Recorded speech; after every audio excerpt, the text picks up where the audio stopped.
We are rarer. Hold on. Just so everyone knows, Javi got pulled over on the way to the podcast. I wish I had weed.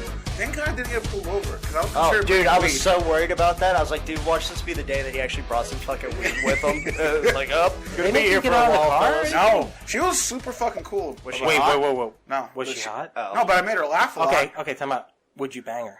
No. To get out of a To ticket. get out of a ticket, would you fuck her? Would you If she fuck said, her? if you fuck me, I won't give you the ticket, I was like, yes. And he also has a thing for cosplayers. Yeah. So this would be like a kind of like maybe a role-playing fantasy. You know what? I guess I could have been, I probably would have fucked her. Yeah. All right, no, but seriously, if she would have gave you a ticket or said, you going to jail, Yeah. and she talked like that to you, like, Harvey Bear, she's like, you going to jail. Hey, you. You better dick it or you get a ticket. Would you have dicked it? To get out of the ticket, I would have dicked it. Okay. my God. What if she, at the end of it, she's like, here's your ticket and my number. Would you have called her? I would have probably called I'm gonna write you a ticket for a good fuck. Oh, yeah.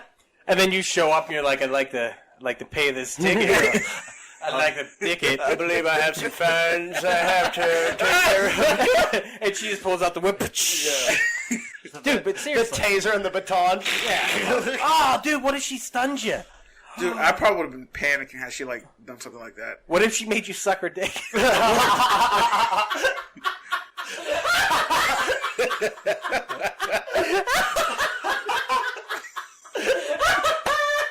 Alright, everybody, this is welcome to the We Are Podcast. I am here with Jake. and Mr. Dickett. You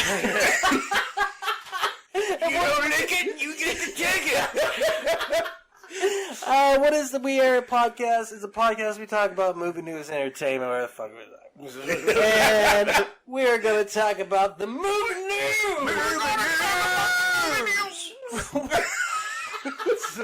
Because he said movie news and he started like Bill Cosby. Did I? He's like, Even better, what if Bill Cosby pulls you over? How fast were you going? Whoa. How the fuck did you get out already? I thought you were like serving life in here. Isn't it like 2 years? Don't worry about that. Don't worry, just to take this little pill. The yellow or go to jail. Oh! Serious talk.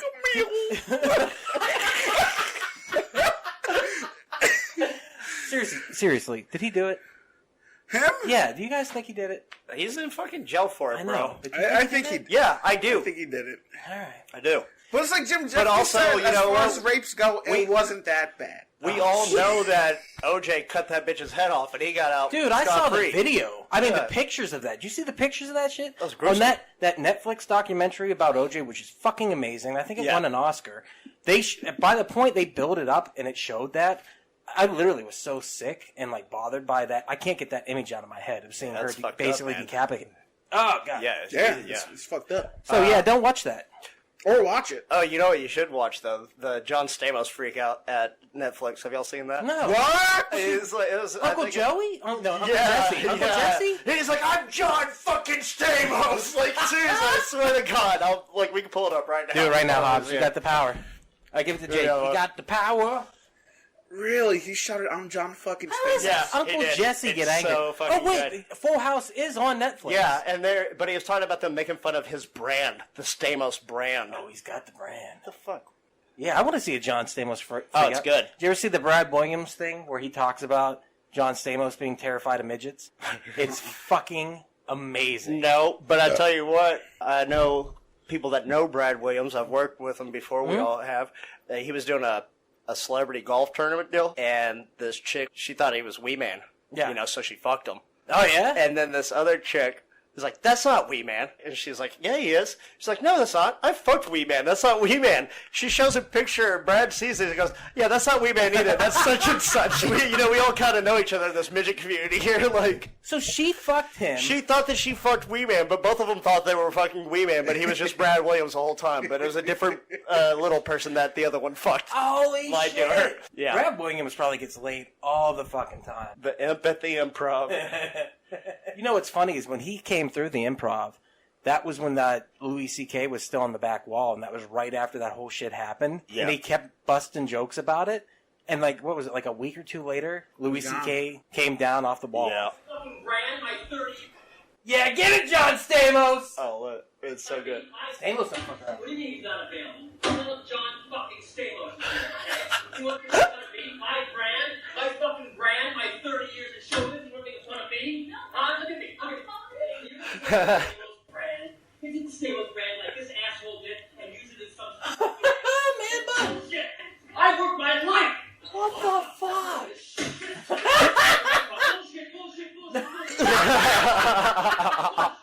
Bullshit. He's parking. Trying to validate his fucking parking for him. Was that staged? No! That's Stamos, bitch! John fucking Stamos. You don't know about Stamos? Yeah, Friends bro. sound like that. You don't know about the Stamos brand? That was way too funny to have been real. Oh, no, that's fucking pure Stamos, good sir. Yeah, bro. And not only that, that bitch asked for it. Did you see Man Bun in the back? He double asked for it. Oh, that was awesome. That was worth every with the second. Stamos brand. All right, well, while we're watching videos, we're going to throw up one more. So, the trailer for Avengers A, or what's it Avengers called? A-Day. Yeah, A-Day dropped today. And evidently, there's a lot of hate coming for this. We're not sure why. Oh, I can tell you why. And just based on We're about its to watch thumbnail. this. Because everybody wants it to be MCU. But they can't do that for copyright issues. But they can take shit from MCU, definitely.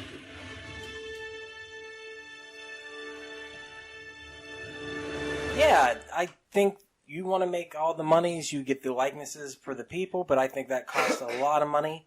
Well, there's no guarantee that will be a turnaround either, that they can afford the likenesses of the people, because we don't know how well the game's going to do, right? 100%, and there's still time to change it based upon fan backlash. It'll be 2020 whenever it's released. We're still halfway through 2019. And even you have to look at the Spider-Man game that released recently, you know, that character looks like an amalgamation of a couple different actors. Right. It doesn't look like Tom Holland. And the game is supposed to be fucking amazing, though. Yeah, I don't exactly. have a PS4, so I'm really excited about getting an actual fucking Marvel game that looks like an open world, everything else. What was that?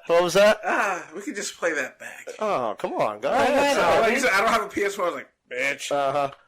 Oh, is that what you said? Do you Yeah. have a PS4? I do. Bitch. And I'm not a bitch. So, but yeah, it would be fun to. What do You you got think? neither. You don't have an Xbox One nor a PS4. You are the bitch. How? He's not the one freaking out over this shit. Yeah. I've got a gaming PC now, bitch. Bro, yeah, he's got PC Master Race. That's not the point. The point is, what do we think about that?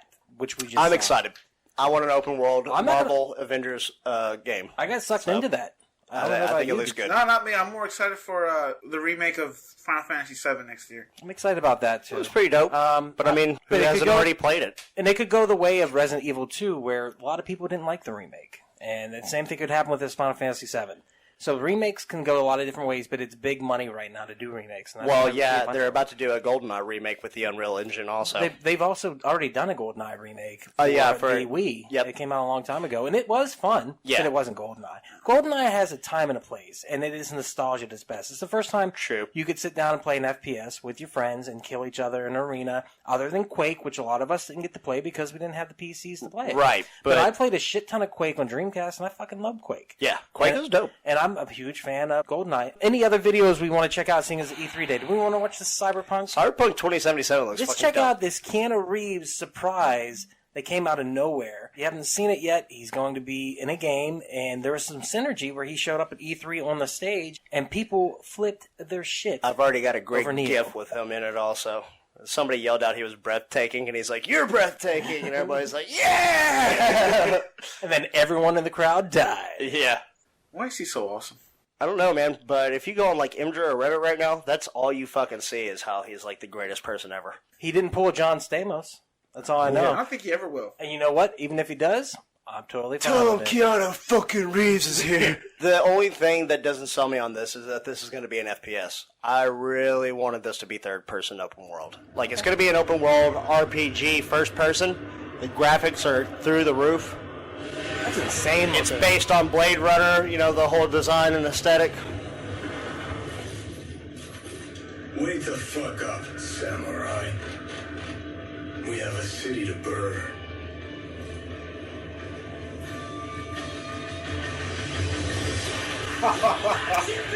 Yeah.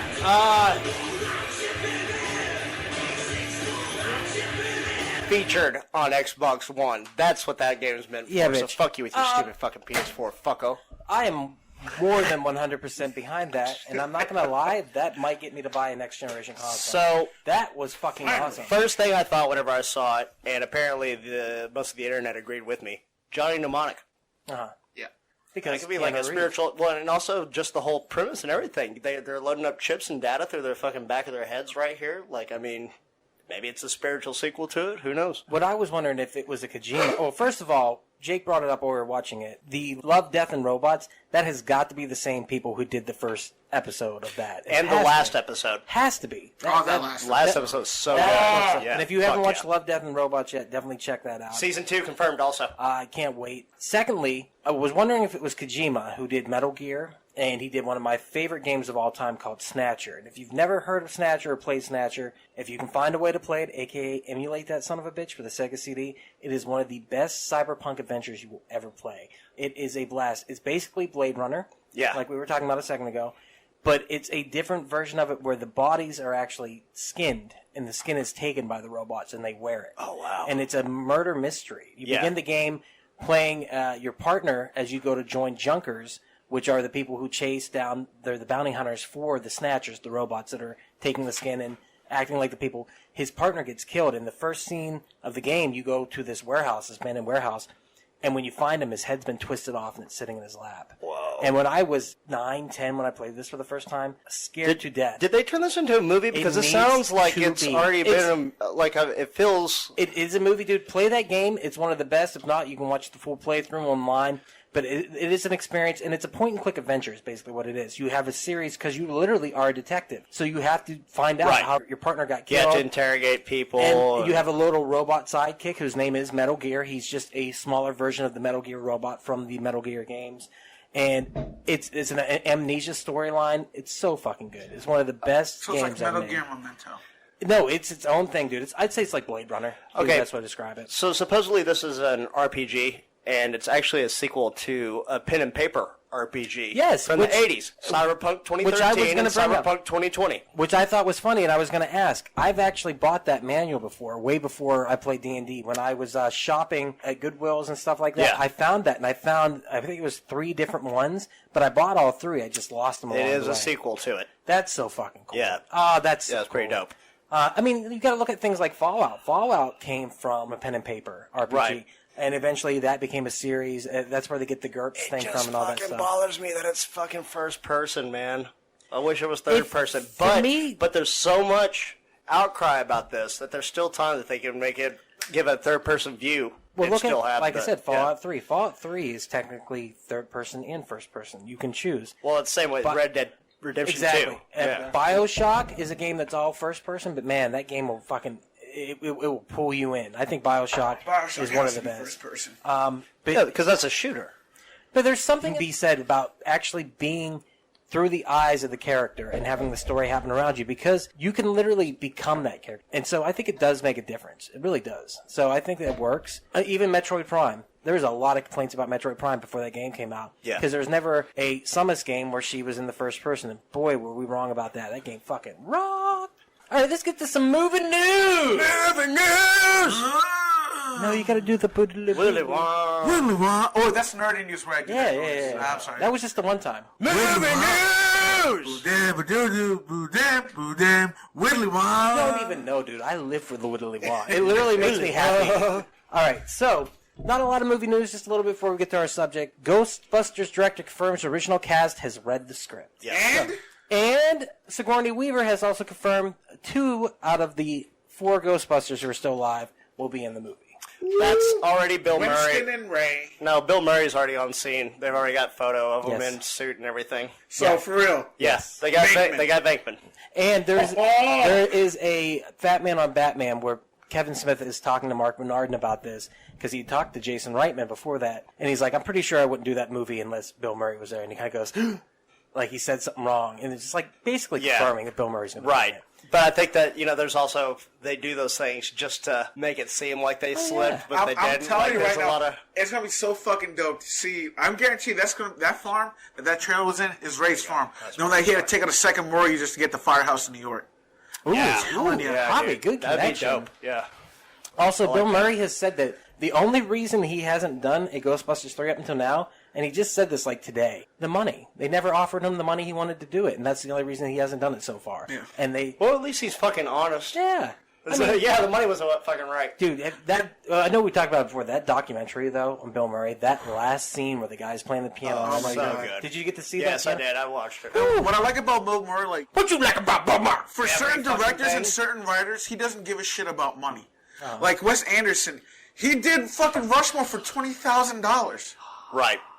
And like whenever Wes Anderson will send him a script, he goes, I'm in. Well... Just like that. I think also... Jason Reitman being attached to this and being the writer for it also had a huge part because of his relationship with Ivan Reitman and all the films that they did together. You know, it's almost like, why wouldn't I do it? Yeah. Because I'm sure at this point he's like a godfather to him anyways, you know? He probably grew up with fucking Bill Murray, like, rubbing his head as he was running around, a little scamp. Can you imagine? It'd be awesome. Dude, I want Bill Murray in it. I definitely want Bill Murray in it. And it's probably got that indie flavor that he likes, because Jason Reitman, mostly known for his indie films, so... It's Up in the air. All right, so... Sister's so hot, though. God damn it, she is. Ponderosa. Yeah, Ponderosa, man. And then, do you ever see the behind-the-scenes video where she's got the tits on set, and she's like, everyone's treating me differently. And I'm like, God damn it, they're right. Why didn't you tell me you got those? Jews. All right, take it easy, Borat. Very nice. Very nice. They have around neck tears, but you heard me go, Jews. When we were watching this video, you just got like... All right, Marvel is... Mazel tov? Mazel tov, Marvel casting call. Indicates a major villain's debut. So here is the casting. It claims to have received a casting breakdown for a character called the Benefactor. Marvel was reportedly looking for a male actor, preferably Caucasian, in their 40s to 60s. The actor will shoot their scene sometime this year in Atlanta. Who could the Benefactor be who is middle-aged? Dr. Doom? Wait, what is this for? This is going to be for Spider-Man. Oh, it's for Spider-Man. So what Spider-Man character, 40 to 60, Doc. the Benefactor, who's got money? Who's Norman the Osborn? Lex? There you go. I was going to say, it's going to be Osborn. Oh, that's right. I forgot. I did read that Norman Osborn is going to be into the MCU soon. You cannot do the Sinister Six without the Well, you Green gotta, Goblin. that's It's like impossible. especially with the meme now that they have, like me and the boys hanging out from the old I Spider-Man fucking love cartoon. those I love memes. that They're fucking great. movie. Wait, what does this mean? So the old 60s Spider-Man cartoon, like it's really poorly animated. Oh, yeah. There's a meme going around. It's just like me and the boys, but it's Rhino, Vulture, Electro, and Green Goblin. Fuck And what's yeah. funny is like they all look high, Oh, yeah, they look- perpetually high. Just like I gotta see this shit. Can somebody pull look it it up up, real yeah. quick? especially Rhino.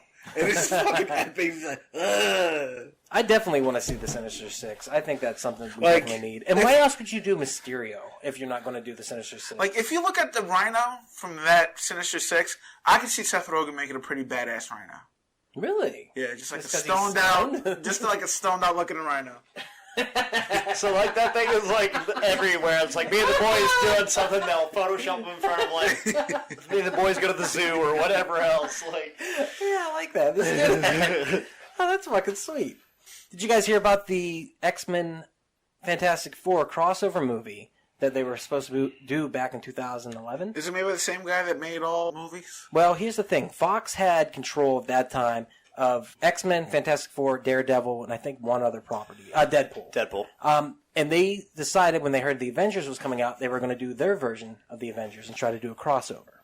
And they had Zach Stentz work on a secret script. And basically what it would have been was X-Men versus Fantastic Four. Sexy. And that was the whole plan. But the one cool thing I read about today was the way Reed Richards was going to take out Wolverine was he was going to stretch his molecules so much that he would be able to get in between his adamantium claws and chop them off from the inside. Ooh.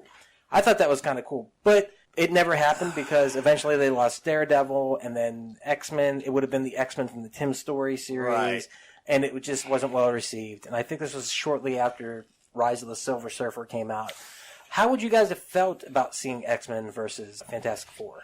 given the track record with the people who were running the properties at that time, 2011, they didn't have a really good fucking name for themselves. Mm-hmm. I would not be that excited, honestly. Right.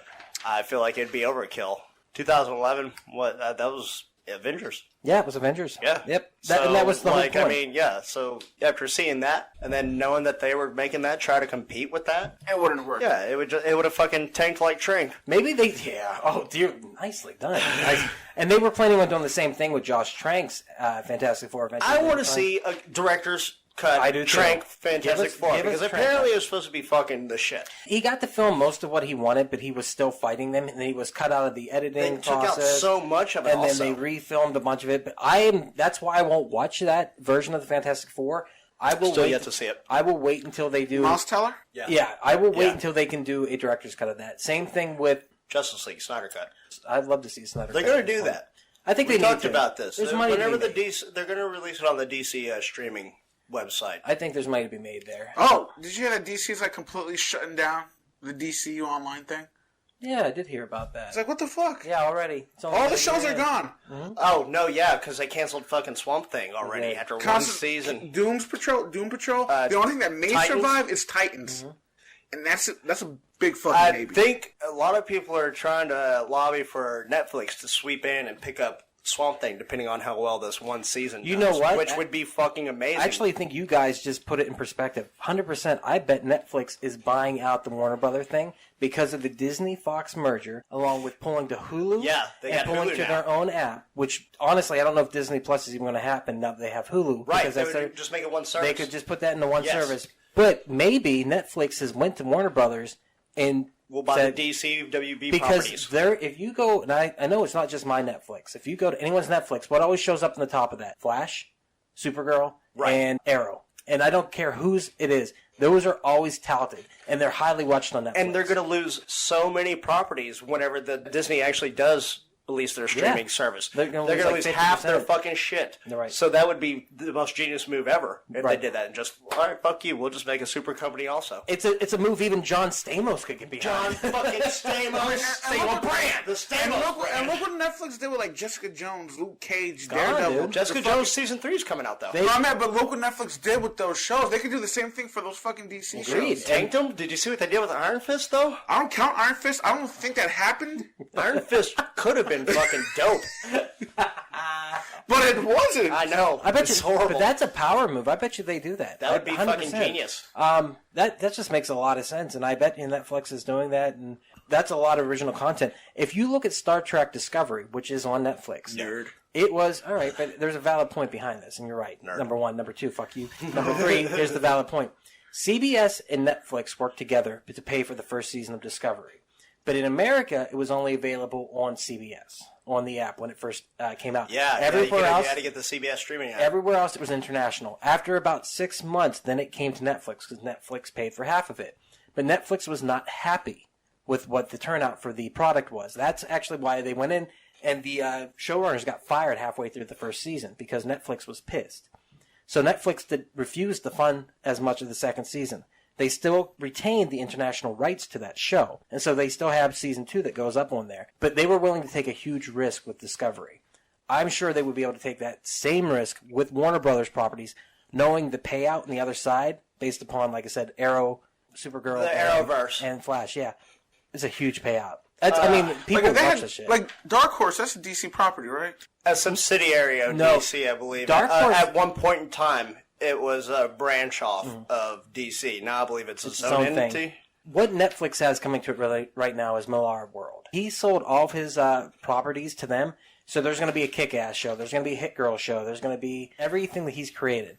Wanted. All that stuff can be turned into its own stuff now. So Netflix has cornered at least one portion of the comics world. Everyone keeps saying that Netflix is going to be killed by this Disney Plus.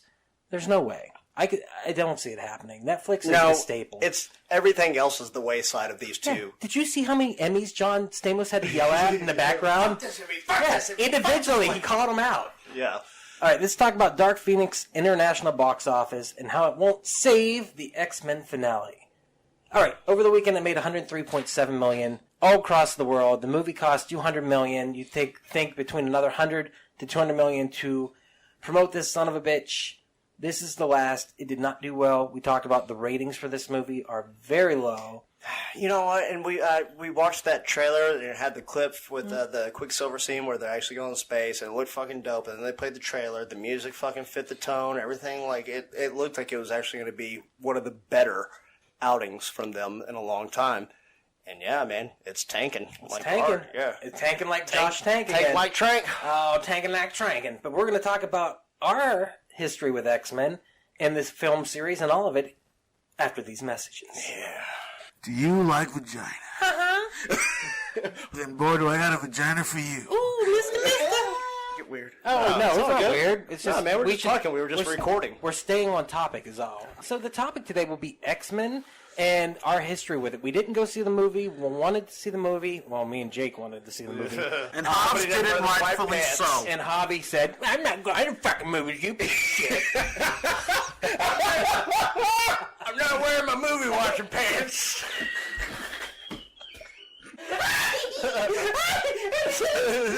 It was like we're in the movie now. Dude, it was the same thing you do in the movie. Did you see the spit take he did too? The wall is like covered. Oh my god, dude. My wall. My wall. It's fucking asshole. Hey, I'm keeping it in though. Javi's not wearing his movie watch. And it's a legit thing. Javi goes, I usually wear jeans if I'm going out. I was wearing sweatpants. We can't go to the movies. I'm like, you fucking bitch. It's pitch black in there, pretty much. Yeah, and you would fit in, dude. You're wearing like literally like jazz clothes right now. Like when I scare the servers, like, oh god, I didn't see you in your chair. Dude, and it's Tuesday, your favorite server might be working today. Oh, dude, fucking Enchilada Boy or whatever his name was. All I remember was he was gay as shit. He was sassy as fuck. And there was a mariachi band playing in the middle of the movie. We're like, what the fuck? So anyhow, back to X-Men. For you guys, like, what is your first memory of the X-Men? What was the first time you became aware that this comic existed and these characters existed? You want to go first? Yeah. Yeah.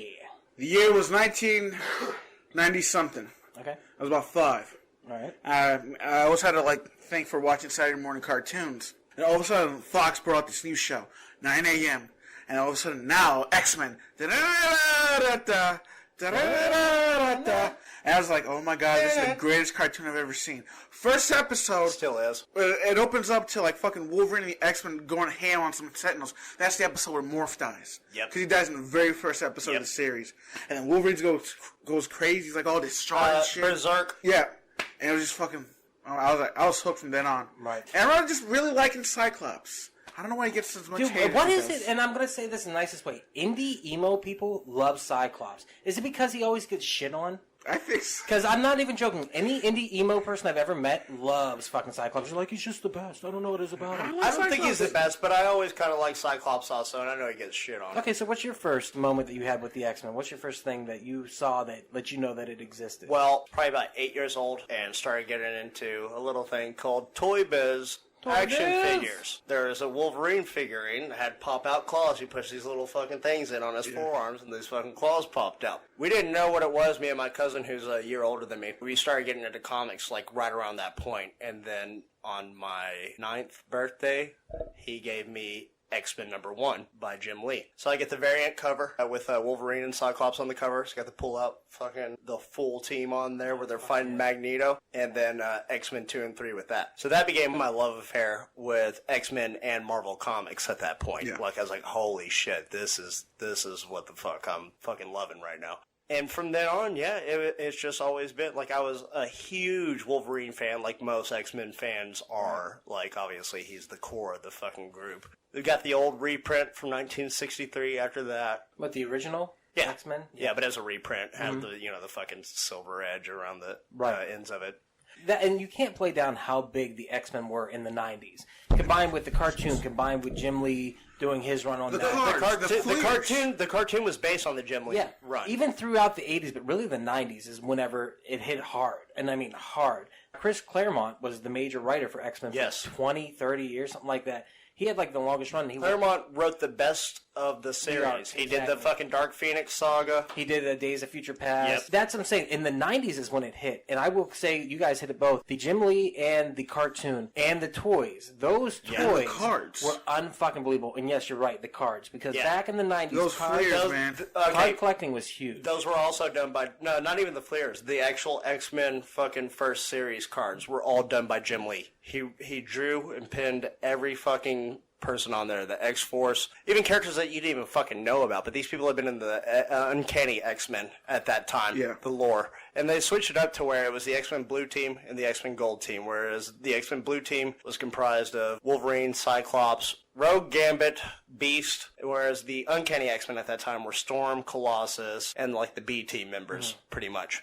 I digress. I forget where I was going. No, with it's this. fine. Well, I want to point out my first interaction was both of what you guys said. I had a friend who lived up the road, Brad Jones. Shout out to you, Brad. You still the shit. What's up, Brad? We've called him out before, and you're still awesome. He was the baby of his family, so they just got him whatever he wanted, and he had like the most badass collection of X-Men toys. I had them all also. I remember the first one I saw was Sabretooth with the giant mane, and I just remember thinking, whoa, that's cool. And Wolverine, and he's the one who introduced me because the cartoon came out at the same time. And of course, we watched that religiously. And to the point where I remember watching the Phoenix storyline. Yeah. And my mom sat down and watched it with us, and she's like, this is really cool. We're like, fuck yeah, it's really cool, Mom. Like, this shit's the shit. So she loved watching the X-Men with us. My parents were on board with my obsession with it also. They bought me all the fucking ones that I wanted. So I had, like, every iteration of Cable that ever came out. So, like, I remember when X-Force fucking first came out, I had every single one of those up until X-Force, like, number 15. I bought every single one. I still have them all at my house. I have the first appearance of Deadpool. I had the first appearance of Gambit, which was Uncanny X-Men. So, yeah. So, like, I got into comics, but then we got into comic book trading. And what you just brought up is there's so many characters, and that's why I think X-Men works just like Star Wars with the extended universe. You can follow the main characters, that's fine. Right. But when you get into it, there's so many side characters that are interesting. So top three, who are your top three X-Men characters that you love? All right, I'll give you my top three real quick. Yeah. Wolverine. Gotta love Wolverine. Everyone loves Wolverine. Yeah. You know, just gone beast mode, alpha male, fucking cares about everyone. He's a father figure, but he's also the lone wolf.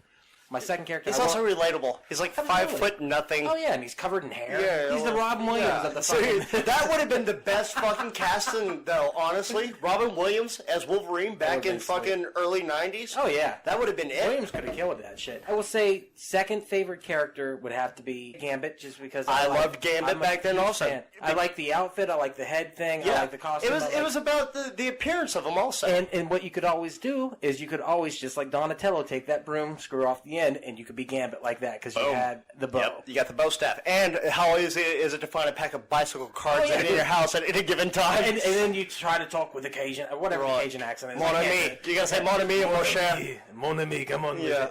And then my third favorite, just because the way he looks, Omega Red. I fucking Omega Red, Omega Arkady Rozovich was the fucking shit. Omega Red. So you said favorite X-Men. You didn't say favorite X-Men villains. Okay? Dude, so let's just clarify this. No, so, good. So then, for me, it was an obsession. Mm-hmm. I fucking had all this shit. But X-Men, Wolverine, Gambit, and the Blue Archangel. Whenever, after fucking Apocalypse transformed Warren Worthington III from regular Angel to Archangel with the fucking metal wings. That was one of the dopest looking characters ever. Like, the whole suit was fucking badass. It's almost like Professor Hulk's suit in Endgame. Yeah. Like, it's almost like the same kind of style. Like, that shit was fucking dope, and he just looks like a fucking beast. Yeah. Oh, dude, I would say Nightcrawler now, too, though. I fucking love Nightcrawler. Everything about Nightcrawler. I love his religious background. Yeah. I love the way the character has high morals. I love the way he interacts. And the storyline where he is the son of Mystique. You know, that makes me fucking happy. And Azazel. Oh, and Azazel, the demon. Yeah. X-Men First Class. Dad was fucking dope in that. I'm getting away. No, what were you? You said fucking Logan, bro. I remember being younger. I was probably 18, 19, and we were playing music with another band. Deadlift was the name of the band. They were like a Christian metal band, and now the guitar player is in the band called Neocracy, which my friend Big Nick is in. He's been in forever, but he has like Wolverine shit all over his apartment. He had sketches.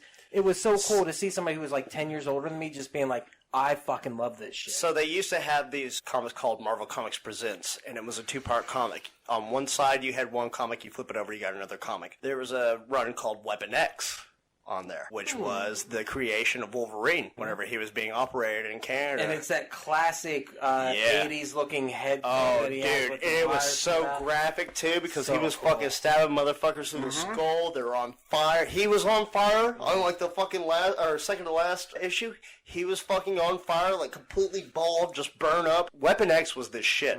Javi, Jazzed real up. quick, what is your 3 X-Men? Cyclops, Colossus, Class. and Gambit. Yeah. And I like Gambit because he was in love with Rogue, but they couldn't be together because she would kill him. And I really like that.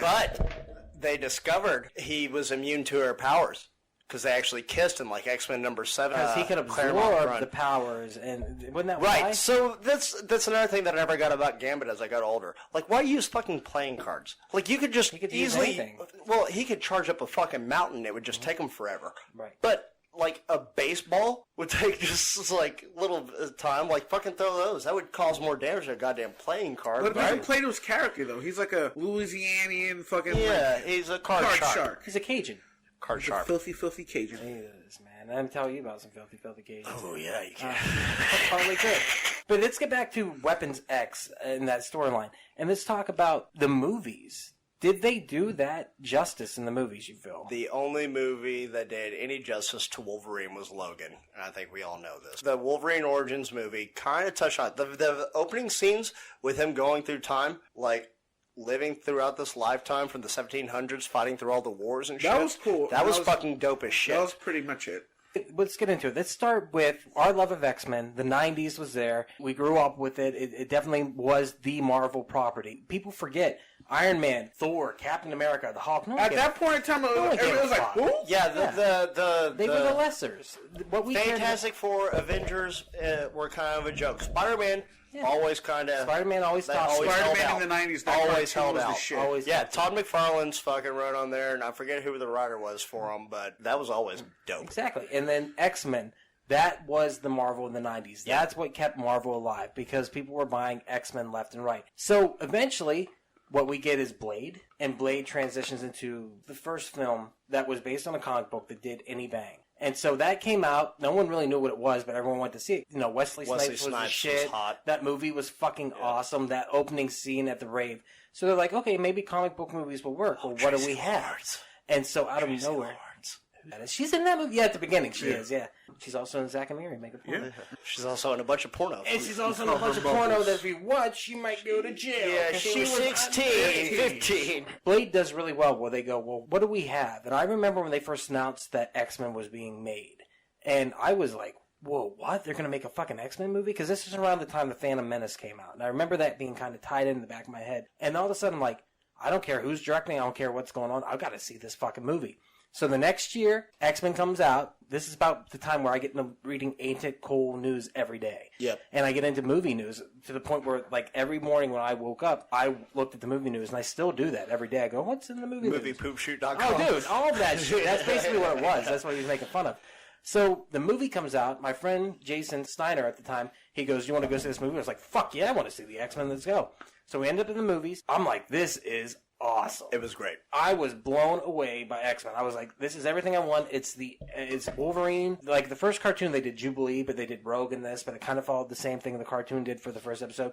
Patrick Stewart, we talked about before, the Wizard. Yeah, where they cast the whole thing. Their dream cast of who they would And then be. Patrick Stewart gets in there, and I'm a huge Next Generation fan, which I was going to say another thing that I read was the Next Generation meets the X-Men. There's an actual novelization about that. Yeah, I've seen it. So I read that when I was younger. Nerd. The movie, what did you guys think about the first X-Men movie? I loved it. I was a sophomore in high school, playing Dreamcast at the time whenever it came out. You know, fucking playing some Tony Hawk Pro Skater 2 and shit on there. And I was blown away. I was like, this is fucking great. Like, I can't believe they actually did it. Yeah, so what do you think, Javi? Oh, man. I really loved the first one. It was so fucking good. I do, however, wish they would have gone with Jubilee instead of Rogue. Would have been great. I think Jubilee's a character of the 90s, and this was the 2000s, which in that movie... It was made in 99, wasn't it? It was made in 99. It was, but July, if I remember really correctly. brings out the 2000s, is what it's saying. This is after The Matrix. Everyone's wearing black leather. They actually make a joke on the spandex. He's like, "What do you want? Yellow and blue spandex." Yellow and blue spandex. But the movie fucking works. And one of my favorite things Kevin Smith has ever said, he goes, that movie's great up until the third act when they fight in the gift shop. Yeah. Because they ran out of money. Yeah.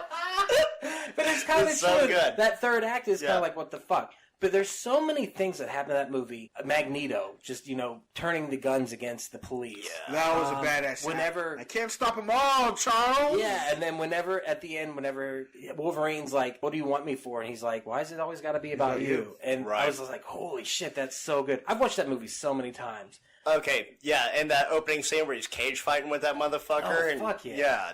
Like beast mode.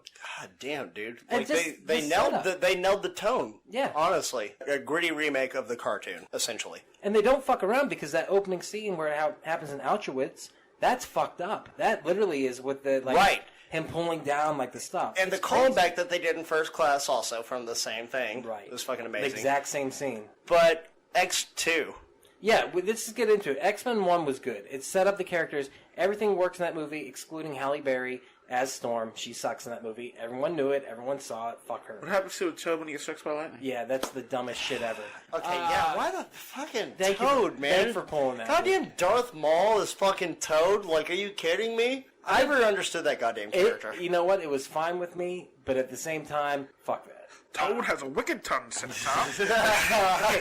But you're right. Let's get to X2. X2 is the pinnacle of the original three. X2 of the original 3 was the end game. Oh, it was so good. Of the X-Men movies. And you know what's great is the villain isn't even a fucking mutant. It's a fucking guy. It's a guy, and it's the guy who started the Weapon X project. Dude, it's so good. Striker. And they tied it in with his amnesia, and then telling you just enough of his backstory. And it's Brian Cox. Yes, dude, and he's awesome. And the best part is OG Hannibal Lecter. You get Manhunter. Wolverine Berserker Rage in that movie. You get whenever they come into the school, he fucking goes crazy, puts the closh of the guy right into the refrigerator. You see Colossus. Colossus, yeah. He just enters human, like, pop, pop, pop, pop, pop, pop. Yeah. I get fucking goosebumps just thinking about it. He looks at it, and he just walks in, and he just seems to get thrown out the door. Yep. Siren was in it, Banshee's sister. Yeah. Well, that's the other thing is all the little cameos of the different X-Men characters who are So kids the in the true school. X-Men fans truly know. They're like, holy shit, there's fucking... even Jubilee was in it also. X2, in the beginning of the museum scene when they're being made fun of and shit, and she starts to spark up. And then that's when Pyro starts to scene. Was that a deleted scene? I feel it was a deleted scene. I feel like her that's a part deleted was. scene. It was. But in that whole scene, her part was the only one that was cut. Because that scene had Pyro showing off, and Professor X freezes everybody. Goes, makes me feel like showing off. That was cool. Don't. Pyro, I think he was the first villain that you faced in the X-Men arcade also. I don't know. I think so. But you're right. There was an A story and a B story to that movie that worked. The A story being Wolverine, Jean Grey, Xavier, and him dealing with that. And then the B story of the kids, Iceman, Rogue, and Pyro dealing with, being mutants. Yeah. And the allegory of the gay allegory. Now, X-Men's It's always actually been done. a multi-allegory for civil rights. Yeah, And and then just rights in general. Well, yeah, Like exactly. that, yeah. So whenever you get to that scene, though, where the mother says, she goes, have you just not tried not being a mutant? But, I mean, the director Pray the gay away. But that's the thing, is it was an allegory for the outcast. Yeah. You're right. And it was an allegory for racism a lot in the 60s and 70s. It was all of it. And it turned to that. But that whole movie works on a level that is unfucking believable. It's so good. Like, that X2 is so good. And that ending with the Phoenix... Wait a second. The beginning with Nightcrawler and the fucking White House. Right. Holy shit, Vamping dude. through that motherfucker Yeah, and he like let the crazy. fucking knife right next to the goddamn president's head. Like, bitch, you're... Oh, yeah. Yeah. Bam, bam, bam. Yeah, he's going berserker. You're right. That opening with the bamping through there and then having him being controlled by the mutant, where they're in that... The Cerebro? Cerebro. Having the room that he made that he put Jason in there and he was going to kill all the mutants, basically. Is what was going to happen. And then Was that Brad Dourif? No, that was Donnie Wahlberg, actually. Was it really? That was a Wahlberg. No shit. Mm-hmm. New Kid on the Block? New Kid on the Block. God damn. He's good in that, too. Good He doesn't call, say man. anything. I didn't know that. I thought it was Brad Dourif for some reason. But he bamps into the room, bamps out of the room, does a little bamp on the way out. And that whole ending scene where the whole fucking dam's coming down and everything, and how he's sitting in the snow at the end and the chains, and he's just like, I created you, you're a monster. And he's like, I don't have to be what you want me to be. And he walks away. And then Jean Grey dies at the end of that movie too, and you see the Phoenix coming in underneath the water. Yeah. When Magneto's in the fucking glass cell. Oh my god! Okay, cool. and they put the fucking iron into the fucking dude's Yeah. diet, and he fucking sucks out the fucking. Yep, oh my god! And he He just says that and he goes- carves the metal he goes, There's disc. too I much love when he iron goes, in blood. there's something different about you. Yeah, dude. How fucking Here it good is. is that? Like that is Fucking that chills. is Magneto That right is really there. good. That's fucking so Well, goddamn that's good. We haven't talked about the conflict between him and Professor X and how well that is done. Like, they respect each other. They're friends. They have a history. They're like But- Martin Luther King and Malcolm X. Yeah. What a good Yeah, exactly. comparison. That's dude. exactly Think about it. That's exactly Martin it. Luther King, Professor X, wants to get a way to equality through peace. And Magneto's like, no, fuck that shit. They're going to stomp all over us. We got to take our equality and our rights by force. God damn, That that's is good. exactly what it is. That's a fucking And it great speaks call. of the times. Yep. The Yeah. 60s. 63 is whenever the first X-Men came out. The very first one. Nice and it call, was the man. same fuck. Yeah, that's great. But those guys, too, those two actors, Patrick Stewart and Ian McKellen, have known each other's. They're since best friends. Yeah. Long To this day, time. yeah. So that's one of the other reasons that reads so well in those movies, is you can see they've It's been a- friends for years. Natural. Whenever they're talking on Exactly. screen, they're acting together. So good, too. Yeah. Every scene they're in is just like the Yeah. pinnacle. It's that and Wolverine. And Hugh Jackman. Who the fuck was Hugh Jackman? Did you guys know who the You're fuck the Hugh fucking Jackman was? stuntman He was before nobody. that. Where the fuck did he come from, dude? And a lot of people were really up in arms about him being fucking 6'2" Yeah. and hairless. Yeah. But you know what? He is our Wolverine in a sense. You know, that's what I'm saying. Like, he pretty much made his stamp on Wolverine. yeah, it's synonymous. Like, even, like, I fucking love Keanu Reeves, and he's gunning hard for Wolverine, and it's kind of like, whoa, I think- maybe you wouldn't be the best Wolverine? Yeah, you gotta go a little bit younger. A lot younger, I I think. think Not Tom even Hardy younger. would be a better choice. He's They about the wanted right to do height. Tom Hardy. Yeah, I know. And the He's short and stocky fucking like Wolverine. the artwork that they did up on him, with the fucking cigar in his mouth and everything, like that is Totally. That whole movie just fucking works. Yeah. And it's so good. It was good from start to finish. It's an X2 amazing movie. is the best of the X-Men. It's the series, best I of believe. the best, hands down. Out It of all might six, be the best it's out the of all best. the movies. I really did like Days of Future Past, but we'll get there. Yes. So X-Men 3 is where it kind of falls apart because Bryan Singer... Kelsey Grammer for the win. Yeah, Kelsey Grammer's not bad in it, but the whole movie, for the most part, is not great. And the reason why is it's two separate scripts they wrote and they combined. They had the Phoenix stuff and then they had the Cure stuff. They're trying to cram too much story into too one much, dude. fucking thing. Way you know? too much. And I think he nailed a lot of the same atmosphere that Bryan Singer had, while doing it a little more cartoony, but Brett Ratner did not do that movie justice. There are moments in it, though, like I said, that are pretty decent. They should have either do Phoenix, which the third movie from the second movie was heading towards, or do the other one. And honestly, at the end of the day, the movie just doesn't work. Yeah, There's some so cool scenes in it, but other than that, There that was movie only pushed out. like three moments that really stuck out to me. Professor X being taken out. Tell me that scene was a fucking badass. At the end of the day, I think the Phoenix Saga is a hard one to put to film. And you gotta stop. You're never gonna do it. It is never gonna happen. well, only if MCU has it in their hands. if MCU has it and they can build up to it over a course of fucking years, Yeah.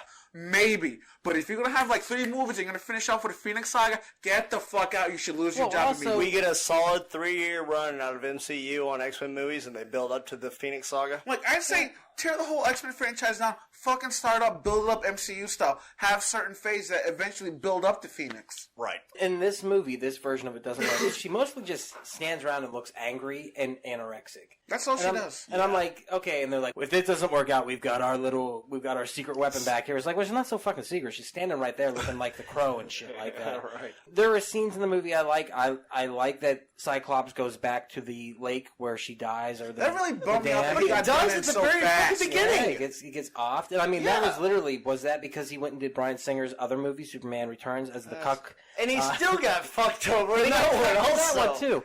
And that guy doesn't age either, right? Maybe he James is really a Marsden? cuck. He's like, loves these roles He where gets he gets cucked, fucked man. over. He got fucked over in The Notebook. He got Yeah. fucked over in Superman. He And got fucked over in he's in the X-Men new 3. he's in the new Sonic movie, Which I'm that's coming sure out. Sonic is going to fuck him over Yeah, also. he's gonna cut somehow. him. I agree with you. Secondly, there are a couple scenes that I like in that movie. Like I said, I like whenever she wakes up from the sleep and she breaks that X-Men door and it just like disintegrates it out. I like whenever Iceman ices out. I thought that was cool, even Yeah. when I saw it in theaters. It looked more true to Iceman.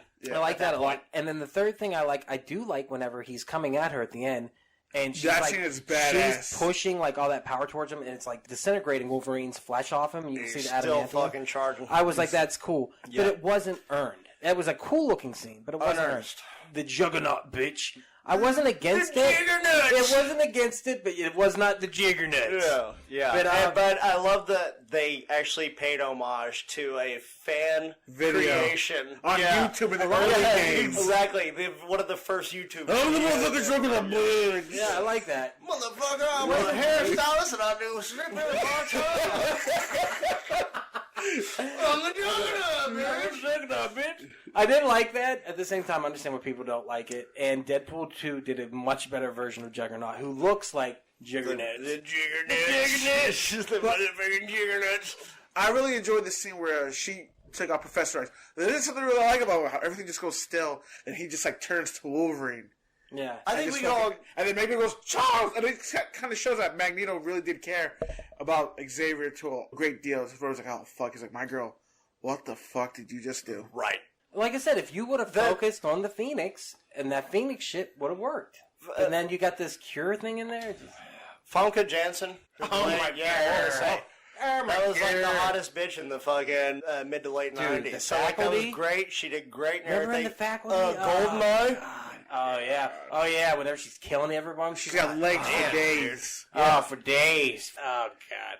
That movie, the other thing I want to say is when it ended, was in theaters, watching it, first like showing, first night it came out. The end, whenever they go through the whole credits and does the post-credits thing where Charles wakes up in his twin brother's body God, that just and pissed says me off so Mara. fucking bad. The whole, you're right, the whole theater was silent, and I go, yay! And I hear 300 other people go, boo! I was like, oh shit! I didn't mean it. I was being sarcastic! You don't speak sarcasm? And my girlfriend at the time was like, what is wrong with all you fucking nerds? Like, I was like, you don't get it. That movie sucked. That's so fucking... That was such a stupid It was a fucking letdown plot of a movie. point. Like, okay, so they introduced Moira. Moira Taggart, Taggart, Yeah. So that was like, okay, but still, all that was fan service to the fucking 100%. fans of the cartoon or whatever else, because that was a huge part of the cartoon. But, god damn, really? You transferred your mind to your twin brother who doesn't even look like you, but you come back looking like... Well, that was like foreshadowing, because If they you can mentioned do something that, bad in the movie. why are you paralyzed? If you can do that, why are you paralyzed? And that's the thing. This is where the X-Men series, the franchise, it gets broken. The movies don't count towards each other. They work against each other, if anything. You've got repeating X-Men, as in you have Archangel already in the third movie, but now he's back later in X-Men Apocalypse. After that, I guess something happened, and they decided they were going to do one-off movies, and there were talk about doing two. The Origins. The Origins. They were going to do a Magneto Origins, They a were gonna do- Wolverine Origins, Exactly. and another Origins. I Exactly. forget which one it was. So what ended up happening is... Gambit. X-Men Origins comes out. X-Men Origins Wolverine, I should say, comes out. And that was to be the first. So that movie... It's just that whole fucking series is Okay. garbage. Fucking bullshit. Okay, real quick, how do we feel about X-Men Origins then? I fucking won my ass for all the X-Men Origins. I love the intro. I really do. Okay, let's talk about that. You brought that up already with Liev Schreiber as Saber Them going through time, everything else, him fighting in all the fucking wars, that shit was dope. Like I totally fucking bought that. When he was going through the wars, I really would have loved to have seen Cypher, because Cypher was the only villain that Wolverine ever truly feared. Like to the point where it like shook him to his core, and he was what Wolverine's command sergeant in World War II. Yeah. So I was like, oh, maybe we'll get a Cypher fucking cameo, but nope. Which is also confusing because there's also a huge X-Men villain called Cyber. Cypher was the mutant that never mind. I'm thinking of Cypher. Yeah, I was gonna say With the Cypher red can. arms. My mutant ability is I can decode any language. What the fuck? You're useless. I'm glad you're dead, Cypher. Yeah. Can we just talk about how poorly they treated the Deadpool character? All right, here? yeah. Wade Wilson, and even fucking Ryan Reynolds knew it. The entire fucking people knew it. The Merc with a mouth has no mouth at the end. Okay. And Scott Summers' powers, and fucking He was in Wolverine's Machination, powers. yeah, because he had the blades coming out and stuff. It's so fucking stupid. But that opening scene works. Yeah. The showing him as the little Lord Fauntleroy or whatever he Yeah. was. The Lord Fauntleroy. Sorry, John. And then the scene after that where they have like the infiltrating the compound, that worked too. That was pretty cool. Even the opening with him and his wife, and he's a lumberjack in the fucking forest. Yeah. All that shit worked up works. until he had to team up with the old people. Right. He's And like, "Did you call me Blob?" No, I said Bub. Yeah, that's when the movie kind of falls apart. Now, I like the movie for how out of control. Can we just blame it all on Black Eyed Peas' Will I Am? 100%. 100%, because he brought him into this. No, you're right. The movie is not good, but it is very cartoony and over the top. But not I a like good a little way. bit of That that. scene where he's fighting Gambit and he's cutting the fucking Very- fire escape over and Yep. over furiously, it looks so goddamn Even the way they do stupid. the closet sometimes, Oh, it doesn't work. in the mirror. But exactly. Tink, tink, They're they look so fucking fake. It looks ridiculous. Now, keep in mind, there was a released bootleg of the movie that came out a month and a half I remember. before the I movie came actually had a out. copy of this. And I did too. And that's the first time I saw it. I watched the bootleg with the unfinished stuff. But at the same time, the movie wasn't great. And I knew that as I was watching because I don't like the fact that his wife was in on the thing the whole time and she was against him just to get back her sister. And I'm just like, Dude, well, that was shitty. That was seeing it dumb. on fucking open day, and And- I'm fucking watching it, I just had this sinking fucking Ah, feeling in my that's so stomach, lame. and I was like, oh god, they're fucking it up so fucking bad. Are you kidding me? It's And just how about like, when it got to Amnesia Bullet? Oh How did you my- feel about Amnesia oh Bullet? my god, dude. Was that when you went, fuck it, Yeah. I'm out? That's kind of when you have like So a pack of fucking stupid. Yeah, dude. Seriously. Ah, that's Well, lame. I'm officially dead on the inside. Yeah, dude. You took my favorite character and you turned him into shit. Yeah, it's not good. Well, let's talk But about... goddamn, did they redeem it with Logan? Can we just skip the rest of the origins? and No. go straight to Logan? We're We gonna- still gotta go to fucking... We're good. We got to go to X-Men First Class Yep. because technically we did get the Magneto origin movie within X-Men First Class, Yep. which And we also... totally redeemed And we it. got... Yeah. That movie is Yeah. so fucking good. Well, and then the Charles Xavier origin. Well, Like, let's I'm talk just saying, about like- what that is. Matthew Vaughn directed that movie. Matthew Vaughn was supposed to direct X-Men 3, but he left the production of X-Men 3 because he didn't want to leave England for a certain period of time. The movie had to be made. And he said, I don't have enough time to prep X-Men 3, so I don't want to make this. Now, he was just coming off of Layer Cake at the time. He Yeah. wasn't well Great known. fucking movie. Layer Cake is awesome. Daniel Craig. He wasn't well known. That ending, too. So fucking good. Dope. So he wasn't well known, but he was supposed to do the movie. People were excited. Then Brett Ratner got brought on. He ended up doing X-Men First Class, which he was given even less time. But god damn it, he brought in Kevin Bacon. And god damn it, he brought in Fast. Killed it. And god damn it, he brought in He fucking killed it. yeah, McAvoy. And he just fucking murdered it. That movie is 1970s, 1960s. What is it set? 60s. 60s fucking It goodness, actually dude. takes place at the time of the first X-Men comic, It's got I believe. fucking 64. cool outfits for the characters. Got a great storyline with the Hell Club. Yep. Everything's done. Kevin Bacon's a beast. They redo the opening scene Great from the first X-Men fucking movie. villain. Honestly, he damn it. fucking nailed it. He's Sebastian like, you know Shaw. what my power is? Absorbing Yeah. power. Like, Bringing in God the damn, espionage dude. and shit like that. Dude, I want having that, it take like, place during the the Cuban Cold Missile War. Crisis. Yeah, man. Fucking so good. Good. I know that Professor X was kind of a douche in that Oh, one, too. absolutely. Like, They when tell he, him it's like, wow, he was kind of an asshole back in the day. He's like, that's a very groovy mutation. He was fucking Austin Powers, pretty much. dude. He was like heterochromia. Oh, dude, he's getting his dick sucked all the time. yeah. Left and Good right. for him, though. Yeah. Yeah. I mean, it was awesome. And then having Magneto and his vengeance storyline, and the fact that at one point they do go to get Wolverine, he's like, fuck off. Fuck off. Okay. And they Fuck just off. bounce. But, And we'll get back to that later. but bringing in the team and putting them together and showing the first class, which, you know, it's called, and showing these mutants and showing how they turn, that whole movie just works. Yeah, but That's they a chose good some fuck. fucking shitty mutants in You're that right. also, though. They did.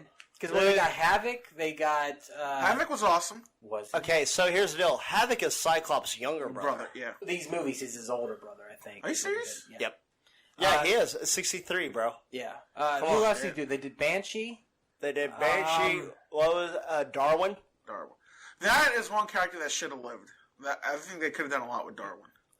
Mystique is turned into a good guy, which was always weird to me, and it didn't make sense. Like, but it's Jennifer Lawrence driven. That's why they fucking did she it. wasn't a star at the time. This is before the What right, they have, Jennifer Lawrence but became Mantis? big. No, not Mantis. The Bug Girl. Yeah, I think it exactly. works. The stripper with the fucking dragonfly Lenny wings. Kravitz's daughter.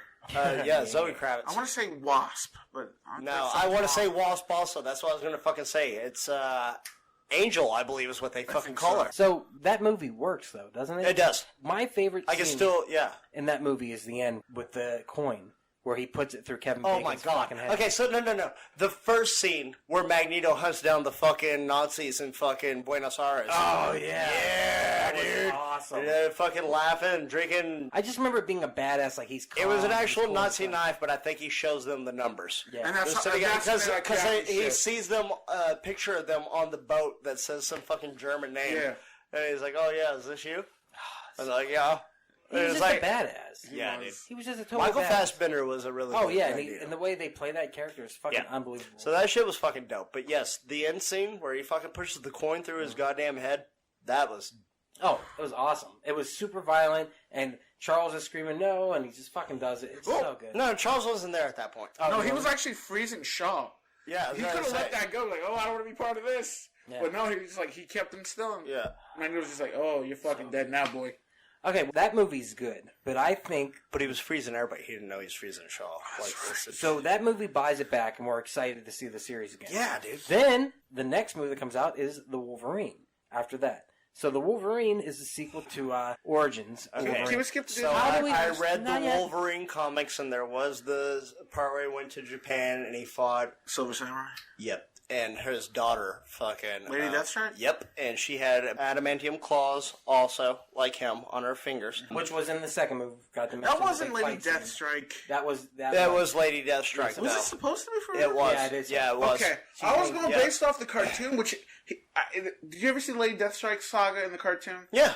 How amazing was that fucking arc? It's amazing. It was a great arc, and I was expecting like that, like, oh shit, there's his former love interest right there. They're gonna fucking go toe to toe. I was like, no. But you gotta remember... She doesn't know who the in fuck the she is. first She doesn't know who the movie, fuck she is. Wolverine doesn't know Sabretooth, and Sabretooth doesn't know Wolverine. You've got to give a little Right. bit. You've got to give a little give and take, man. Artistic liberty is certainly a thing. So the Wolverine, that whole storyline with the Silver Samurai and all that stuff. I like a lot of parts of He's it. a wereaboo, and he heads over there, and he's just like, Yeah. I really like it over here, you know?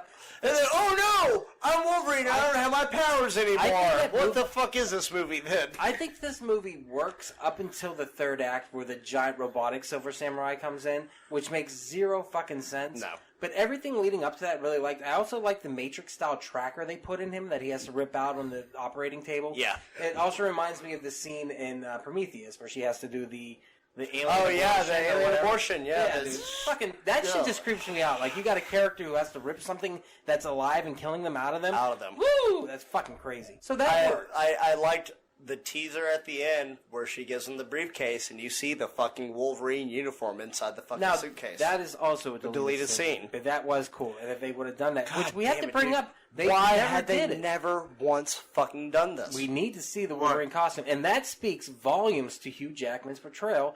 The fact that they just gave us the hair, and that was enough to see the Wolverine spikes, and you were happy with it. His portrayal of Wolverine was so good, we forgave the fact that we never got the blue and yellow spandex. I will say that the Or even Wolverine. orange and burgundy spandex. You're right. Yeah, No, yellow and burgundy. yeah, but you're right. I mean, you're That's how exactly good his right portrayal there. was. We But- forgave that. Yeah. Never, and we just brought it up on a whim right now. But otherwise, that's how fucking good he was as that character. But I feel like this is something we talked about before Logan even came out because we were all working together at the same time whenever Logan came out.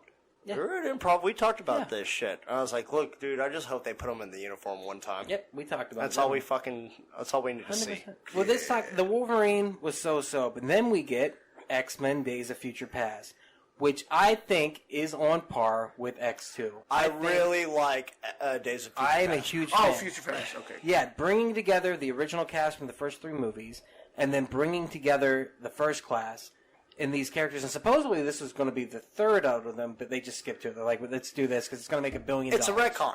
It 100% is. Yeah. And it ends, actually, the original trilogy in a better way by going back, and he changes the past. And so everyone's still alive when he goes back to the university at the end, Wolverine.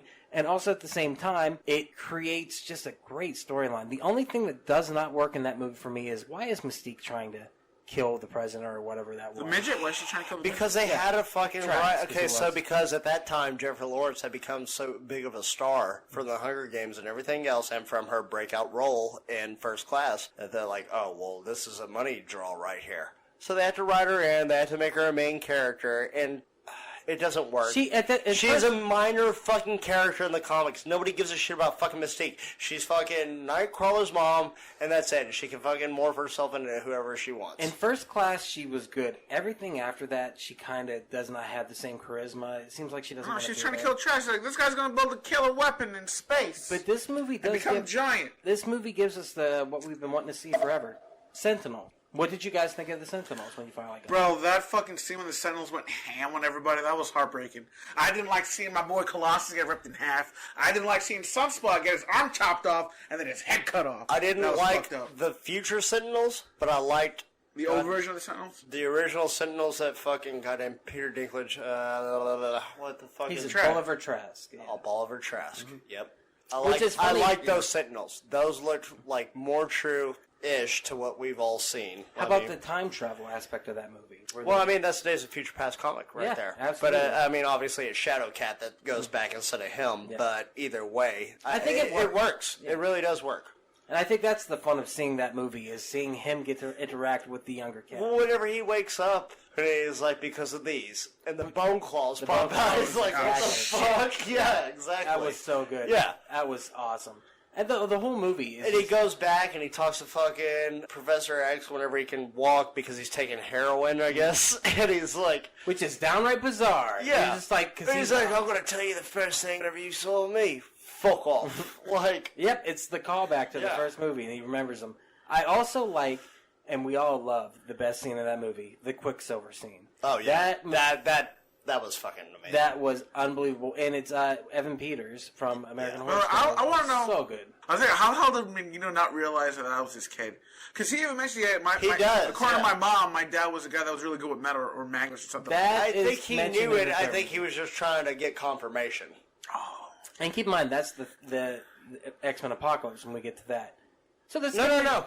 That was mentions in it. Days of Future Past. Oh, was it? He is. He's going all around his basement, and then he's playing Pac-Man, and he's like, oh, yeah, that reminds me. My dad was supposed to be really good at that. My mom said that. Okay. He was alluding to the fact that his dad was Magneto. Well, everybody that is a true X-Men fan knows that he's the father of Scarlet Witch and Quicksilver. And I just love the fact that in any of the movies in the MCU, it is never, like, really said out loud.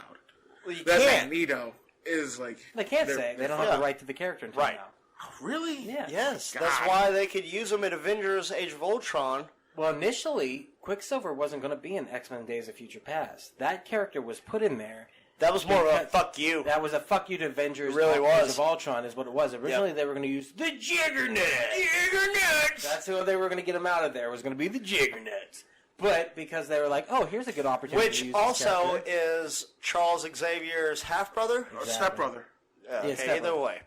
So that would have been cool. But at the same time, that Quicksilver scene fucking killed it. Oh, that sealed the deal for them. That was though. the last thing they filmed, too. Because Yeah. they're like, we need to put something together here. That's why he's only in that portion of the movie and he disappears. So, that's fucking great. They used, what? No, he was in that scene. He also was in the scene where the school is about to blow up and he saves everybody. That is an apocalypse. Apocalypse. Really? So the next movie in the X-Men franchise is Little Apocalypse. Deadpool. Wait, no. Y'all forgot about Deadpool. Oh, God You damn it. forgot I about cannot Deadpool. believe that. Okay, so that's where I fucked up because... Forgot about Deadpool. So Right. nowadays, everybody want to talk. Like, they got something to say, but you forgot about Deadpool. That's the bottom line. You fucking Deadpool head rolled like a came out of sponge. nowhere. The history of Deadpool The is so savior good, too. of It's the X amazing franchise. because that movie was being worked on for years and years and fucking years after X-Men Origins. Denied and denied and denied. Until finally somebody just happened to release on the internet Right. the storyboards for the opening scene of that No, movie. before this, they had that fucking animation. The animatic, Where yeah. they had Tim Miller fucking do the animations for it, for the opening scene, and they passed it along to Fox, and they passed on it. Passed on that Hard shit. fucking pass from the Passed. fucking president of Fox.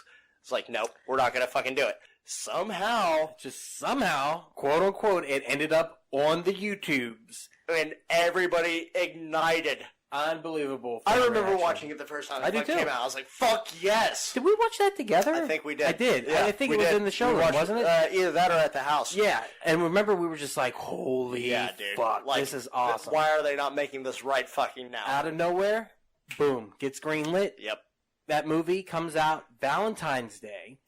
Greenlit. Dude, yeah, very nice, very nice. The movie comes out on Valentine's Day. We're all like, why the fuck does this come out on Valentine's Day? That movie is a legit love story movie. It's Promotion unbelievable. that they did for it for Valentine's Day also, though. Oh, yeah, it was like hilarious. all the fucking like little snippets of him in front of the fireplace on the bearskin rug, you know, Like the fucking Burt Reynolds yeah, back in the like, day. oh my god. Everything. It was funny. It was low budget. It felt like a great movie. It did Colossus in a way we all wanted to fucking see. Deadpool, I can't imagine being anyone else other than Ryan Reynolds. So what it was is Ryan Reynolds studied up on the whole X franchise and the whole Deadpool character arc before he did X-Men Origins. And he's like, no, we're doing it wrong. You know, while Wolverine was being made, he lobbied for it so fucking hard. He had so many people behind him, right? Like, And you got to remember, too, he was a very much faltering actor at this time. He'd done a series of movies that did not do well. So to say, well, he was half and half. He was hit or miss. Because like just Friends came out after X-Men Origins, but then what was the like Men the in Black? proposal. The PRBD. R.I.P.D. R.I.P.D. Yeah, which is another comic book movie. it's just a Also. really Wait, a Men in Black which one's like the ripoff. R.I.P.D.? That's a Men in Jeff Black Bridges. ripoff. It's a Men in Black Oh, Ghost fuck, that was ripoff. terrible. Like he had It's been, a fun movie though. in a lot of ways he was in movie jail. And then all of a sudden, everyone's like, well, he wants to do Deadpool. But the fans were kind of behind it after seeing the thing. Because he's fucking quick, and he's got really good sarcastic But you got to remember, before Did you Deadpool ever came watch out, Two Guys, a Girl, in a Pizza Place? That show's fucking great. it's a show movie. That was his That was his breakout fucking role. Like on ABC, they had a show for like 2 seasons. Yep. Two Guys, a Girl, in a Pizza Place, and also it had Beatrice from Dirty Work in there. With Deadpool, though, comes out of nowhere, Valentine's Day weekend. All of us nerds want to go see it. We got girlfriends at the time. They don't want to see it. The movie fucking works. We got a hard R rating. hard R. Yep. Fucking hilarious movie. Yep. Action scenes are unbelievably good. The love story works in a way that I never expected it came through. If you did not fall in love with his fucking love interest, Vanessa. If you didn't fall in love with Vanessa, you're crazy. That girl is Marina gorgeous. Baccarin. She is gorgeous. God damn. What about that movie worked for you guys? What do you mean? All of it. The goddamn movie is a goddamn It's a masterpiece. masterpiece. I agree with you. It's great. It's a masterpiece. It's violent. It's lovable. It's got What they had a $7 million budget and made back $700 I think the million. budget was $60 million. Budget $58 million. Box office $783.1 million. That's insane. I mean, just everything about that movie is so fucking good. And is it set in the X-Men universe, or is it not set in the X-Men Well, it is, universe? because we have Colossus. But it's a different version of Colossus. I love it when they go to the mansion. He was like, "Why can't we only afford 2 X-Men?" Negasonic Teenage Warhead was one of she was the cool, later... she was dope. One of the later X-Men recruits also. So, I mean, like, we do have a lot of aspects from that, and he's part of the Weapon X project. That's what Ajax was doing to him. That was also part of Weapon X. He was actually technically Weapon 11, or Weapon XI. Where's Francis? Screaming throughout the whole movie. Javi, what you like about the Wait, movie? Wilson, what's my name? Oh, I'm going to spell it out for you, you motherfucker. And he does it with the dead bodies. I like the love story aspect, of course. And I also like that in the beginning, you can kind of see, like, well, he's funny and hilarious. He's got a seriously menacing side to him. Like, especially with the pizza boy. That whole scene, he's like, told you, soft spots. And all of a sudden, he gets really funny. He's like, oh, I don't want to fuck with this guy. That I have a lot of hard spots also. Oh, God, I want to watch it so bad. Or did it? I want to watch it so fucking bad. All right, we can't talk about Deadpool all day. It's so fucking good. Let's skip Apocalypse. Let's go to X-Men Apocalypse, which I fucking like. I think it's a decent movie. Roll your eyes if you want, Javi. Fuck you, I don't care. All right, okay. It's a halfway decent It's movie. a decent movie, but come on. Why are you going to bring in Oscar Isaac, a guy of that quality and caliber, and just have him He was bad? fine. What was wrong with him in that movie? He looked retarded, first and foremost. I kind of agree with him. It's They like- should have it's like- gotten somebody bigger. Like, About Answer Who? Did you have an extra chromosome? Why do you look the way that you look? you know who would have made a great apocalypse to me? Fucking like Brock Lesnar. Somebody like that. Beast mode, yeah. A huge motherfucker. Jack. Because Apocalypse is menacing. Like, he's one of the most He's dangerous... physically imposing. Yeah, he's one of the most dangerous fucking deadliest foes of the X-Men. Well, you gotta remember, they went back through and they re-CGI'd him in the way the character looked in that movie because the fan outrage for the first He photos, looked like Ooze they from hated. Mighty Well, Morphin. okay, Exactly, wait. he looked like Ivan Ooze. and Before people hated that, wait, we got the scene of him at the end of X-Men Days of Future Past. Right. The end scene. Building the pyramids Right. and stuff like and that. he was like a kid. But that opening scene where he takes the sand and cuts the motherfuckers' heads off It's with awesome. it, Dope. Yeah. Really good. I think that the character They would've design wasn't great. You're right. Apocalypse would have been a lot better had they just left him as a human for that one. You think? I think absolutely. No, he's the first mutant, though. Well, You he can't could be the leave him as first a mutant, human. but they didn't have to do all that fucking makeup. They could have just had some human aspects of him still. Well, technically, he was gray anyways, with blue lips and just Right. had blue fucking outfit. I mean, what is it about that movie people don't like? I like it. I understand the third act is a little bit over the top and bigger than most X-Men movies had been up to that point, but it also shows off a lot of the powers in interesting ways. The same reason I like the powers in X-Men Days of Future You know what Past. I think it is for me? Is the timeline doesn't fucking match. Like I said, after X3, fucking throw the timeline out. the Right, window. but It still, doesn't even matter still, anymore. they know the Days of Future Past retconned everything, so you can throw the future out. So this takes place in the mid '80s.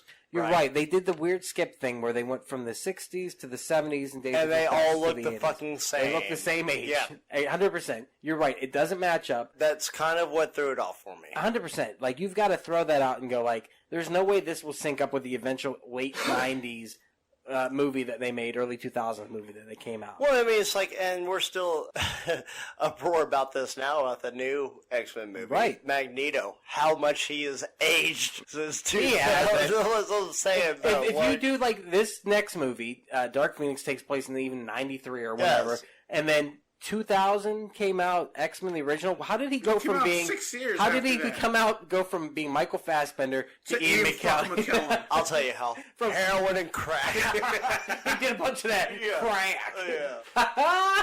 Like, This movie, I don't know why everyone has such an issue with it. Please explain to me what's wrong with the movie, Javi, because you don't like it. I don't not like it. When it comes to Apocalypse, I just wish I had a more menacing villain. You're right. He more was- imposing. He More should have been imposing. bigger. Someone that fucking commanded the screen. If you're gonna do an Apocalypse movie, you gotta make sure you're gonna have an actor that's gonna fucking draw the people and just like Ledger did with the Joker. You're right, because Bane. Tom Hardy Oh, fucking with Bane. Bane. He put lifts in his shoes to make him be eye to eye with Batman, even though he wasn't. Or Christian he- Bale's 6'1", he's 5'9". But He if fucking you look was- at this, Apocalypse should be the same level with Thanos as a threat. to right, them. He should be yeah, a no, huge a fucking greater threat. threat. He should be, and he ends up not being that big a No. threat. I can see why you guys could say, Yeah. like, he kind of goes out like a bitch. Right. But there's stuff he does in that movie that's cool. Like I said, that factory scene where he goes there, Oh, and he yeah. just points at everyone, and he, like, turns his hand, and they all fade into, like, the concrete, and you just hear, ha. That is one of the most terrifying noises I've ever heard. At sound quality, like in a movie, where you just hear people screaming because their death is happening. How do But they their go? Screams. It's just, huh. That sounds It's like just the this fucking nerdy news. But it does. It freaks me out to this day. Yeah. Go watch that scene. I think the scene with Fassbender in the forest and his wife and his daughter are there, and he's taking the dog tag and killing everyone. is Okay, so great. that's essentially fucking Wolverine Origins whenever he's working the You goddamn did bring that up forest. before. But know what I'm that saying? scene works really well for me. And then the movie after that is kind of like, I can understand how it's kind of not well put The together. best scene in that movie is Quicksilver, once again. Saving the people kids from from- the Yeah, and Right. you get fucking Eurythmics playing in the background, Sweet Dreams Are Made of These, Right. and fucking he's just... But like I said, throwing everybody out. there's parts of that movie that But are a I lot feel of like they fun. gave Quicksilver too many powers also in these movies. But they knew it worked in the last one. They said, let's do another repeat. and that's what they did with... Well, Well, never mind. the We'll newest get one. to it. Yeah. So let's talk about, let's throw X-Men Apocalypse out the window. Maybe it's not great. But Logan.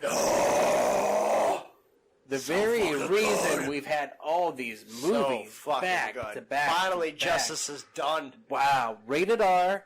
Hard Bro. R. Wow. That movie from beginning to end is amazing. And Tearjerker, man. it- I cried so many times, Yep. like tears of joy, tears of sadness, just tears of like they're fucking finally doing them right. Right. Like, god damn. From that opening scene where he gets into the fight with the guys outside of the limo, Yeah. and his and claws you see can't that pop. His claws can't pop at the beginning. That's Oh, you're I right. teared up at that part. I was like, oh, But then he fuck. cuts the shotgun in half, like the right hand works, but the left ones that won't pop out. Like, and he's just a fucking beat down, weathered old fucking Like, man. he moves like a retired boxer, and it Yeah. sucked to see him move like that. Yeah, It dude. was And Like, what's- you already feel for him. Like, and you're just like... you feel for him, but then he's still holding it together for Charles, and he's taking care of him. Yes. And the carryover from the original trilogy, where you see that relationship of father and son or mentor and student. Xavier's taking care of him the entire time, and now he's having to take versus. care of him. Yep. And then whenever you find out halfway through that movie, spoilers if you haven't seen it, you're a fucking idiot if you haven't, what happened and why. And that plays into... That's how they interpreted Old Man Logan. Because Wolverine killed him. Wolverine was tricked by Mysterio. He fucking goes ham on everybody, and then he realizes what he'd done, and he fucking goes crazy. I'm never popping these things again. But honestly, that is a great fucking twist on the story because they couldn't get away with the copyright issues for using Hulk and everybody else in Hawkeye, and the fact that it just makes so much sense that he's so powerful that he can't control it anymore because he's in his fucking old age and senility. Right. Yep. He's like having seizures. Yes. And they also build it up earlier in X2 whenever Jason Stryker has him pinpoint all the other X-Men and puts the red on them where he can kill them all at once. No, he has to pinpoint every human on Earth. Yeah.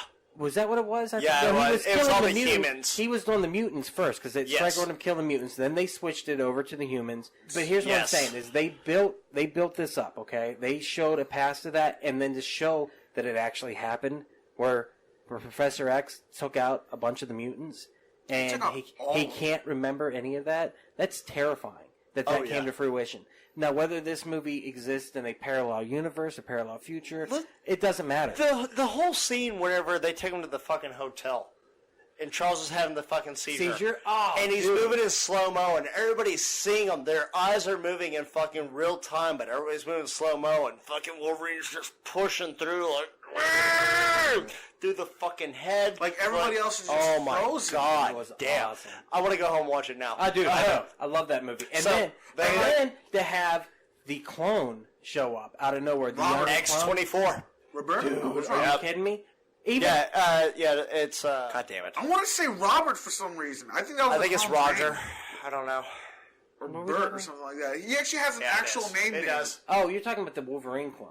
Yes, the clone he just brought That's up. That's good. It's Albert. There it goes. But Albert. on top of that, having the daughter character, which is technically his clone X-23. also, is so cool. And having her be only speaking Spanish, and like she shows up and she's got the two claws and she rips off the guys. Everything about that fucking movie just And works. X is trying to tell him, like, X gonna it's give it to your you. daughter. Yeah. You know, she's like you. Like, holy fuck. I just love that fucking movie. Oh dude. my God, it works all the way through. I feel Oh, like man, fucking Deadpool, Caliban. 1, and Logan. Yes, Those are Caliban. the Goddamn two. Stephen Merchant Yo. as fucking Caliban. Holy So fuck. good. Fear the light. So good, dude. Like I said, Deadpool and Logan are the pinnacles. Those go above and beyond what superhero movies are. It feels like a Clint Eastwood movie to me. It does. It is. It's like a last Well, stand. okay, so it's funny you mention that because that is what Wolverine is based on. They based him on Clint Eastwood. Like just goes his full looks, circle. his attitude, everything. That he was the fucking man with no name. What I liked about Logan is like, and I think that's what I really loved about Endgame. When it came to Tony Stark's like ending, Logan had such a sense of finality to it. Like, holy shit! Oh. When this they is- turn, this they is the turn the Wolverine, cross, bro. and Oh, you yeah. see the X, dude. You're just Yeah. like, fuck yeah, that's dude. where it's at. And if you weren't tearing up by that point, you were not a fan. No. And you were a bitch. Dude, I was like, And I was a bitch because I was crying. like I was tearing up at the end when like all the guys are trying Same. to round up the kids. All of a sudden, like she's friendly. All of a sudden, you just hear, ah! Like I started tearing up there. Then all of a sudden, you see the scene of him running. Like he goes ham on those guys. Okay, yeah, so he injected himself with the fucking Yep. serum, and he just, like, goes into berserker mode again for the We final finally time. get the true berserker. Yeah, mode. we get the final fucking form, but they shaved his fucking shit to where he looked like Wolverine. The kids were all laughing at him, and the kid was playing with him and Sabretooth. You know, he's like, did Yeah. you know him? That was cool that they did the comic book. Yeah, and like, he looked at we the told comic book, this- he's like, come on, Charles, you know half this is fake. Yeah, that was kind of cool that they did that. That they brought that What in. And like I said, this movie kind of exists outside the film universe, but kind of exists within it. It's kind of its own thing. It's a one-off, but it's not. The only thing I didn't like, and I got to point this out, is he slept. Shut your fucking He mouth. slept a lot in that movie. Like he kept falling asleep. And I'm like, I get your old man Logan, but you got to take naps all the time. What's the story? He's losing his power. I think my favorite scene in that movie, I think, is like super, I will defend it all the way. It's super underrated, and I've replayed the scene like 1,000 times. He did nap a lot. You know, He did. Okay. It was this scene when after Professor X got stabbed and the real Logan shows up. He goes, "I'm sorry, it wasn't me. It wasn't me. It wasn't me." Oh yeah. Heart wrenching, dude. Yeah. Oh Jesus. So the Blu-ray release, they dropped the noir version, Black and white. Yes, that one is. If you watch it in that, like, I mean, to me, that's like almost more definitive to me. That's like, goddamn, this is like truly like what it's about. It's almost like fucking watching a manga come to life. That movie is like, so good. It's beautiful. Go watch it. We'll talk about the last movie real quick, just to touch on it. Deadpool 2, and it's awesome. I love it. What else can you say? Love it. Awesome. But truthfully, Logan was the end of the X-Men series. Right. Up until Dark Phoenix, but does that count? No. I don't know. Logan We will haven't always be seen the it end of yet, but I mean... We pretty much know what we're going to get. I won't say that I love Deadpool just as much as the first one, but almost just as much as the first one. You gotta say, the scene where they come out of the plane, X-Force comes out. That amazing. is one of the They're best playing scenes goddamn ever. Thunderstruck as they're fucking jumping out of the goddamn plane. Yeah, dude, it's so fucking good. That movie has, I feel like it's not as cohesive as the first one, but it's as fun as the first one, and that makes up for it. Right. And it's got the Jiggernuts. The Jiggernuts! I love the Jiggernuts. The Jiggernuts! What would you guys say, though, out of the X-Men series is your favorite? I think it's pretty definitive. It's a tie between Deadpool and Logan. Yeah, I would For me. say out of the team movies, I would say it's a tie between X2 and Days of Future Past for me. X2, Days of Future Past, Deadpool, and But Logan. out of the entire franchise with the spin-offs and everything, I think Logan and Deadpool definitely take the cake. Like, that's the best, period, done.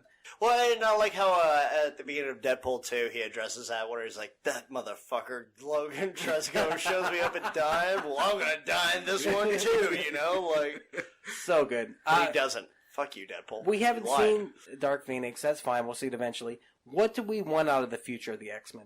We know eventually they're I coming to the want Marvel to Cinematic complete. Universe. You know what? Take some time, rebuild it, do it the right way. Take your time with it. Kevin Don't rush it. Feige, get behind this. Don't Write a good DC story. the X-Men, please. No, they won't. Anything else about the X-Men you guys want to say about the series as a whole? What is your favorite storyline throughout the whole thing? Not Phoenix. Okay, in the movies, but the comics. The that is Jim Lee specific run concept. was great because I was a huge Ghost Rider fan at the time also. And issue number 8 or 9, they introduced Ghost Rider and the Brood. The Brood is also one of fucking X-Men's biggest villains. They're pretty much xenomorphs, is what they are. Oh, shit. Yeah, they're fucking crazy. But I love Ghost Rider. I still love the franchise. I know that it's just movies. You know, they're going to make them. They're going to remake them. I mean, there's endless source material that they can pull from. They can do it right.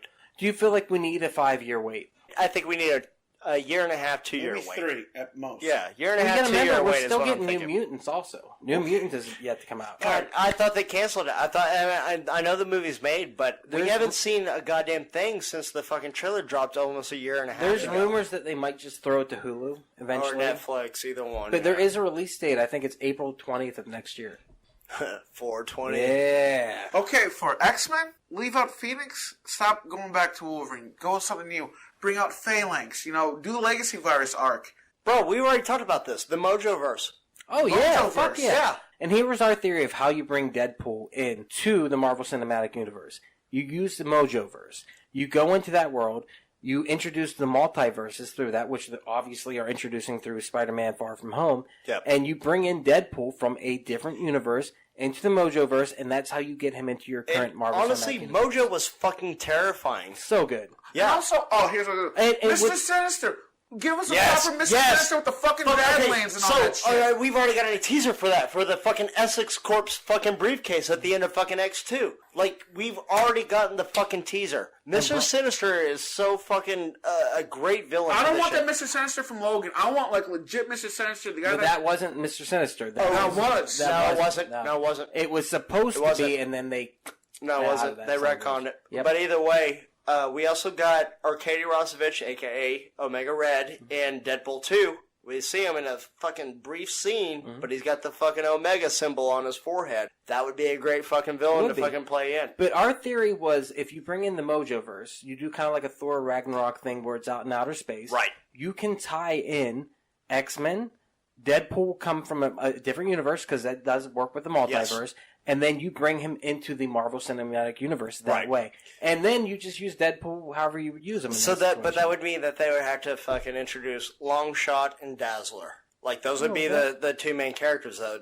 He does say he's from Mojo World or whatever. Yeah, Mojo World. Yeah. I say Mojoverse, but Mojo World is exactly right. Yeah. But I'm saying, Longshot was a huge part of this, and Dazzler were both from there. And Shatterstar from X-Force. Let's do it. I'm so fucking down with that. Yeah. Let's see it happen. Thank you so much for listening. I really hope that you enjoy X-Men as much as we did talking about it. That was a fucking blast. This shit. This has been Duck. I have been here with Jake and Dick and Javi. And y'all, thank you so much for listening. I'm here. Have a good one, bitches. Love you, motherfuckers.